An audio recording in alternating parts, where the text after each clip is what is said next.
Hectic. Now, we've asked you guys to get in touch with us on Facebook as well as Twitter and ask us all of your questions relating to science. Over here, you can see what science concepts do you struggle with. Let us know in the comments below using hashtag ZoneH9. We'll explain them to you with our guest today, Nathan. Okay, so let's go down.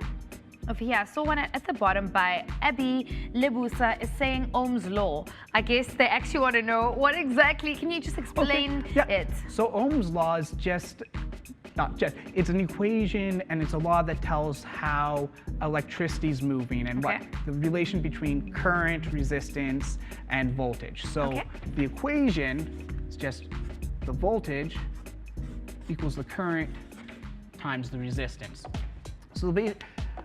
So current, that's just how many electrons are moving along, say, a wire or something. So just imagine it like a river, like how much water is flowing down each second. That's what current is measuring. Okay, cool. Now, voltage measures potential difference. So if we're going back to that river, imagine starting at the top of a hill and the river's flowing down the hill, okay?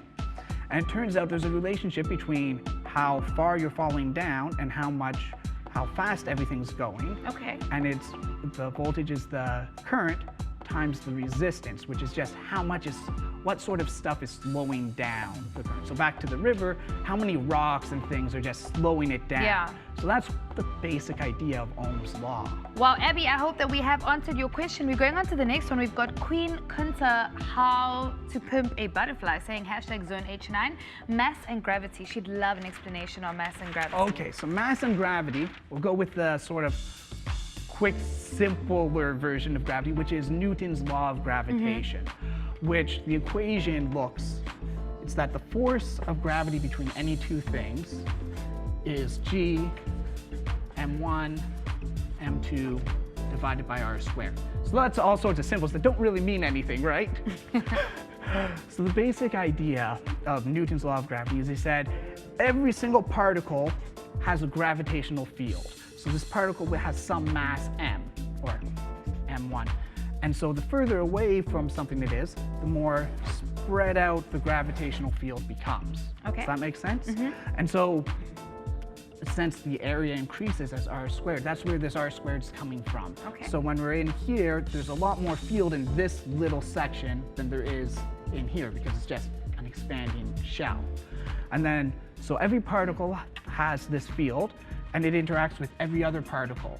So that's what m1 and m2 are. It's just the mass of the first particle times the mass of the second particle divided by the distance between them squared. And then g, that's just a constant. That's just figuring out how much it is. Okay. Does that make sense? Sure, Nathan. Thank you so much. I hope that you've answered all of these guys' questions. Remember, you can keep on sending all of your comments in Facebook and Twitter right about now. Hectic. Welcome back to it, you guys. Hashtag ZoneH9 is what it's all about. And we're still continuing to answer your science-related questions. Nathan is still here to help us out, you guys. So we have Ntsika Molloy saying how to calculate a mass number of an element. Hashtag ZoneH9. So Nathan, how is that done? Okay, so as I remember it, mass number is just the number of neutrons in an element. Okay. Cool. So the short form of how to do it from a periodic table is fairly straightforward. Okay, cool. So on a periodic table, there's a whole bunch of numbers, but the ones that we want to look at is this one in the upper left corner. Okay. And this one right down here. Okay. The one in the upper left corner, that's the atomic number, and that tells you how many protons there are. Okay, cool.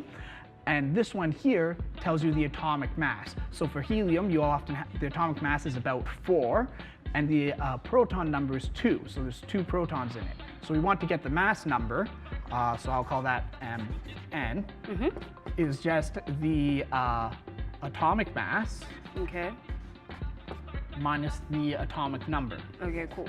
So in this case, a helium atom, it's 4 minus 2.